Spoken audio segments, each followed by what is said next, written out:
Fidèles amis téléspectateurs de FOAFS TV, c'est l'occasion pour nous de nous retrouver encore une fois dans notre émission Pharma Pédagogie. Nous avons un invité parmi nous et également un thème sur lequel nous devons débattre, ce que nous allons découvrir dans quelques instants.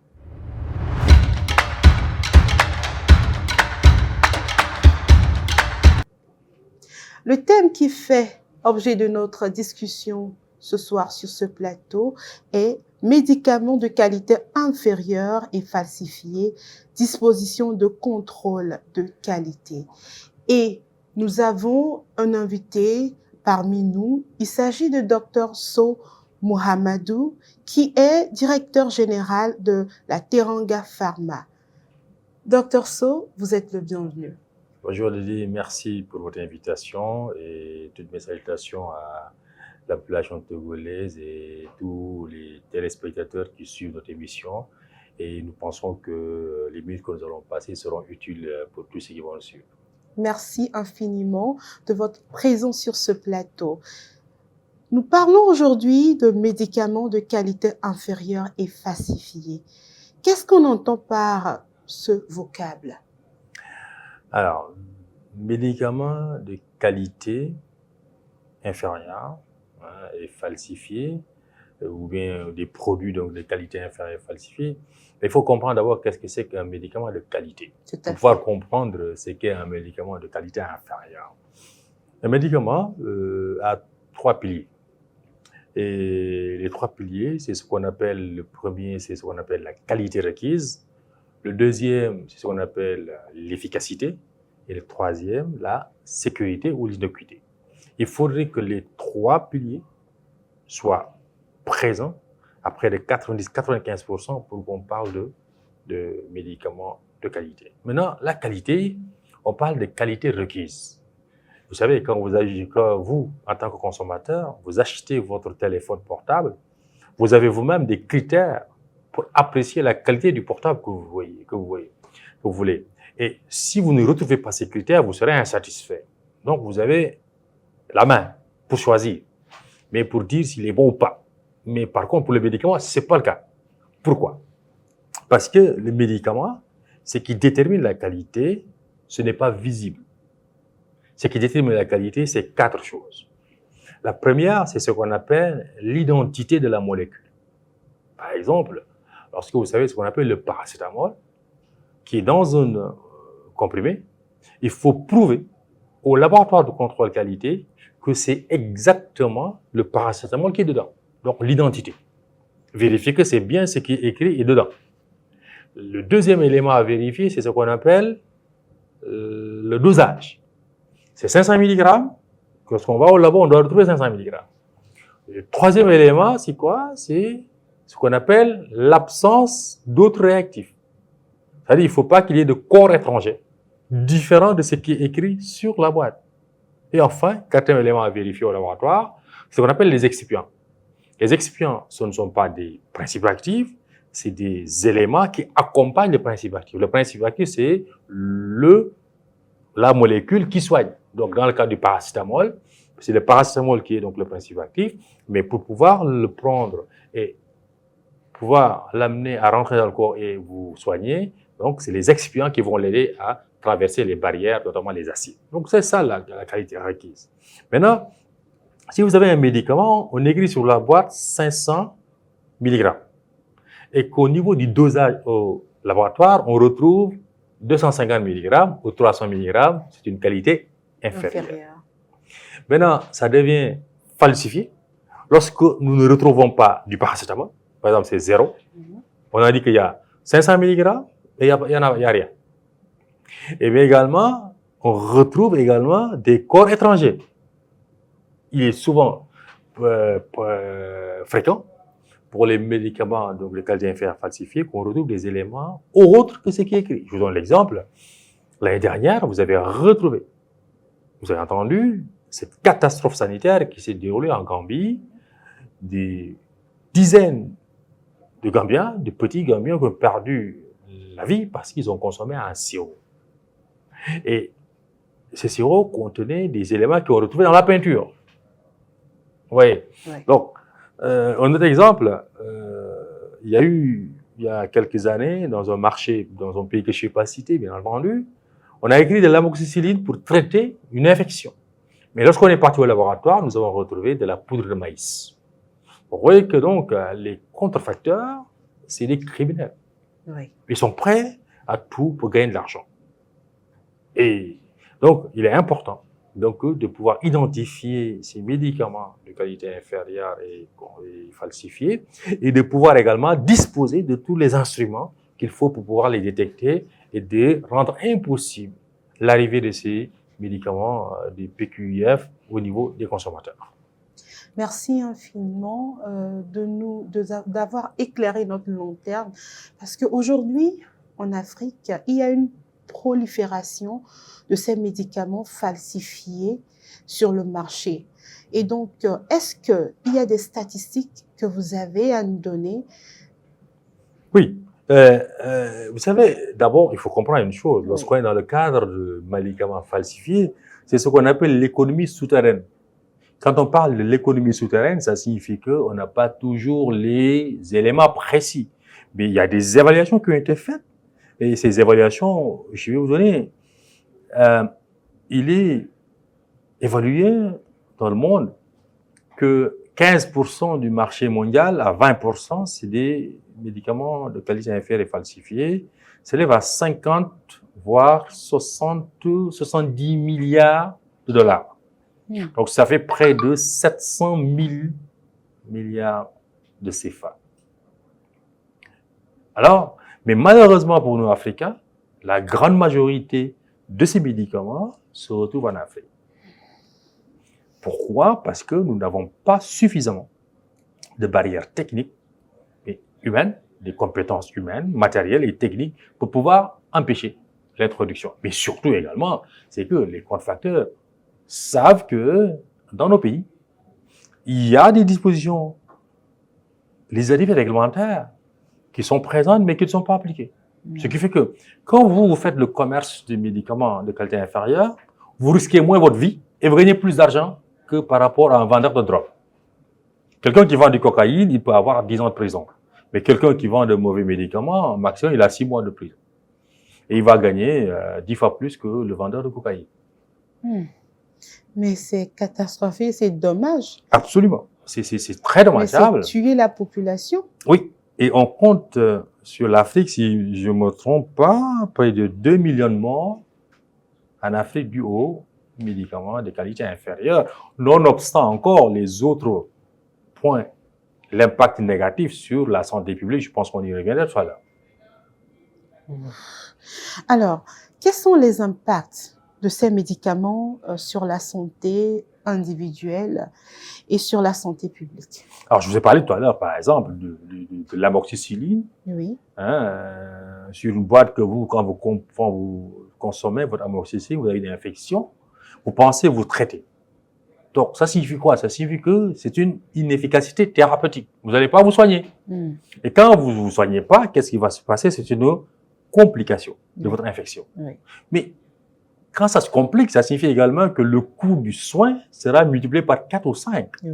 Et si jamais ça arrive à des niveaux de complications, ça peut aller à non seulement vous-même, vous n'êtes pas guéri, mais le coût du soin pour vous guérir, ça sera plus important, mais ça va provoquer autre chose de plus grave.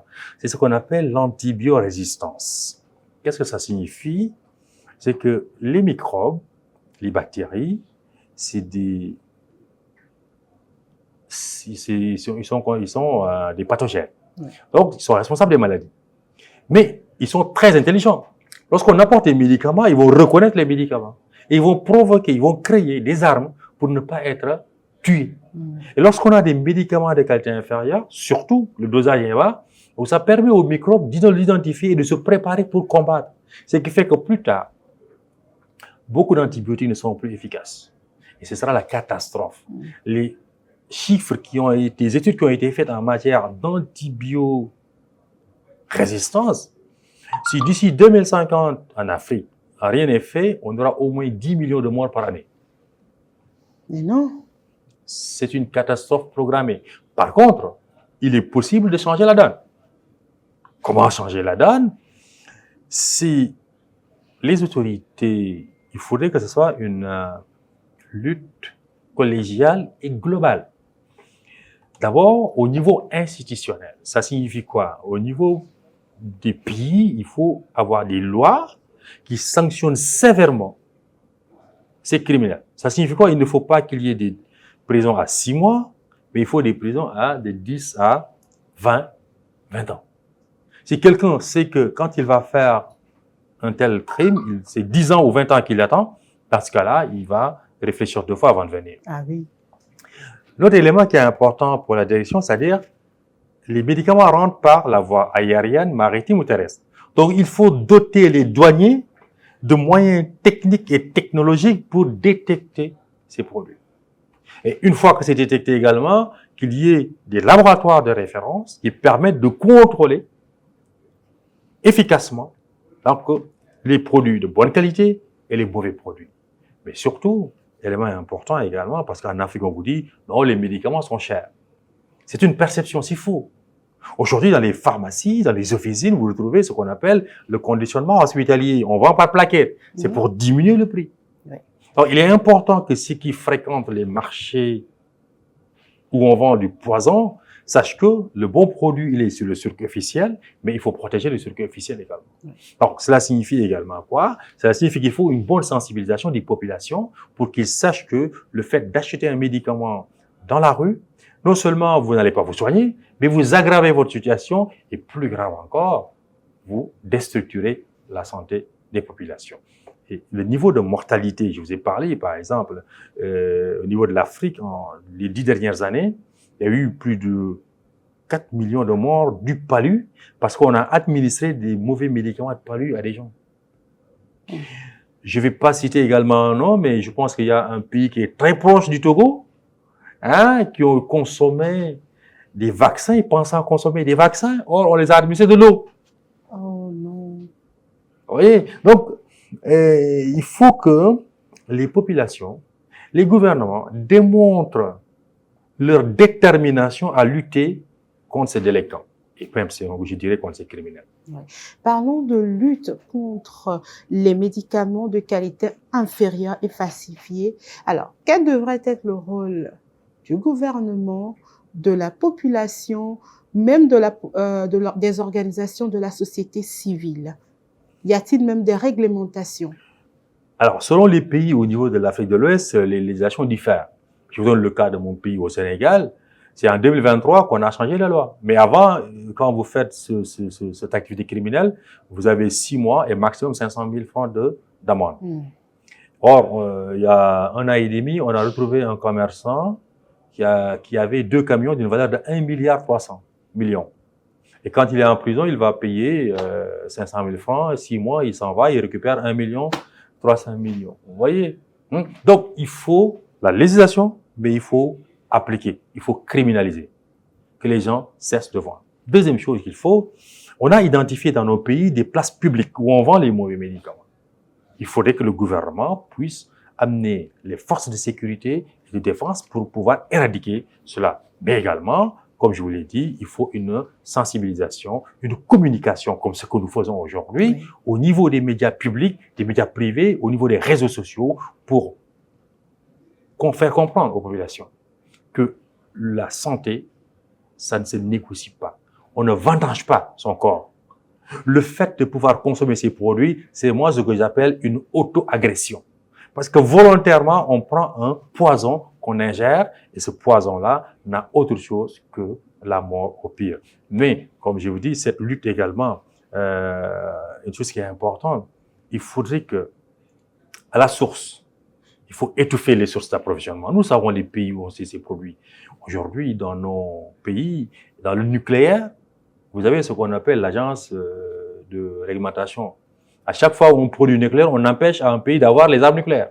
Il faut également empêcher ceux qui produisent ces médicaments de produire ces médicaments. Donc, il faut une action concertée des pays au niveau de l'OMS, mais de fermer ces usines qui font ces produits, mais également dans nos pays comme les nôtres, qu'il y ait une brigade interpays. C'est-à-dire que les douaniers les policiers s'échangent des informations pour que quand quelqu'un puisse arriver, quitter par exemple Abidjan, arriver à Dakar, qu'on l'empêche de traverser. Et donc avec les échanges de données, avec un laboratoire également de contrôle qualité de référence, parce que contrôler les médicaments, ça coûte très cher. C'est des centaines de millions, voire milliards. Donc, un seul pays ne peut pas le faire efficacement. Et puis, il faudrait que dans le cadre de la zone UEMOA, ou de la CEMAC, ou de la CEDEAO, qu'on ait un laboratoire de contrôle qualité qui va travailler pour tous les pays. Je pense que si nous faisons la somme de toutes ces actions, nous allons réduire à plus de 90% l'impact négatif de ces mauvais produits sur la santé publique de nos concitoyens. Merci beaucoup, Dr Sow, pour ce débat passionné. La santé ne se négocie pas, vous l'avez très bien entendu. Et nous, chers téléspectateurs, nous devons toujours veiller à ce que nous prenions des médicaments de bonne qualité, de qualité supérieure, pour ne pas mettre notre vie en danger. Avant de clôturer notre émission, Dr Sow, est-ce que vous avez un mot de fin? Le mot fin que je voulais dire aux téléspectateurs, c'est d'abord, en tout, le médicament. Là où il faut le chercher, c'est à la pharmacie ou dans une structure hospitalière. En dehors de cela, les médicaments ne doivent pas se retrouver dans la rue ni ailleurs. Le médicament, c'est l'affaire du pharmacien. Il faut que les gens sachent cela, que le lieu où l'on doit acheter un médicament, c'est à la pharmacie ou à la structure hospitalière. Mais également, de dire aux gens que le médicament, c'est aussi un poison. Il est très dangereux de l'utiliser. Même le médicament qui est bon peut être un poison si on ne respecte pas le dosage. À plus forte raison de laisser des personnes qui se réclament pharmaciens, surtout les pharmaciens de la rue. Il faudrait que, parce qu'on dit que s'il y a un marché, c'est parce qu'il y a des clients. Et donc, l'État doit empêcher, fermer ces marchés, mais les clients aussi doivent ne pas les fréquenter. Et demander aux autorités également publiques de faire des efforts supplémentaires. Et ça, c'est fondamental, de faire la promotion de la production du médicament dans nos pays pour qu'on retrouve la souveraineté pharmaceutique. Parce que le Sénégal, les Togo, Bénin, Burkina, les pays de l'UEMOA ne pourront pas se développer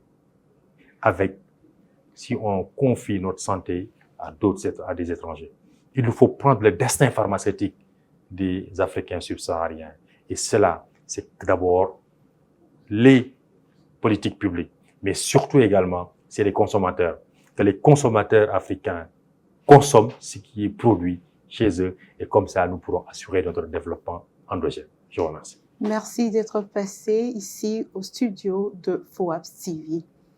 Chers amis téléspectateurs, nous voici ainsi à la fin de notre émission Pharmapédagogie. Nous vous disons à très bientôt et on vous reçoit dans notre prochaine émission. Merci.